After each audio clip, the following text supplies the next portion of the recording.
আসসালামু আলাইকুম বন্ধুরা, আপনারা কেমন আছেন? আশা করি ভালো আছেন। আলহামদুলিল্লাহ আমিও ভালো আছি। আজকের বর একটা সারপ্রাইজ দিল আমাকে। সারপ্রাইজটা হচ্ছে কারে মুড়ি না, সারপ্রাইজটা হচ্ছে কারে আলুর চপ। কেরালা থেকে নিয়ে আসলো, কেরালার ত্রিবান্দামপুরাম থেকে। আর আমরা থাকি কেরালার ত্রিবান্দামপুরামে। আর মুড়িটা যেহেতু পাওয়া যায়, আলুর চপ আর তার সঙ্গে মটর ভাজি এনেছে। এগুলো পাওয়া যায় না। কেরালার খাবার সম্পূর্ণ কিন্তু আলাদা। আজকের বর নিয়ে এসে আমাকে পুরো হ্যাপি করে দিল, কেন আমি বাড়ি থেকে বেশিরভাগ বানিয়ে খাই।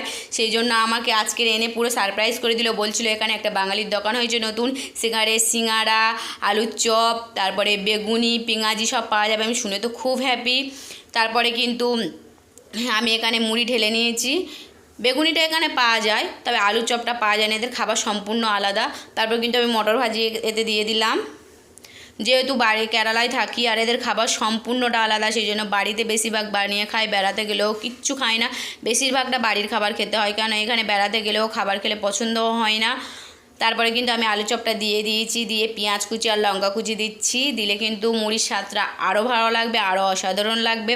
এর সঙ্গে যদি আপনারা যান ধনেপাতাটা আমার ছিল না, ধনেপাতা দিলে তো আরও অসাধারণ লাগতো। আর সত্যি কথা বলতে আমার মুড়ির চাট খেতে অসাধারণ লাগে।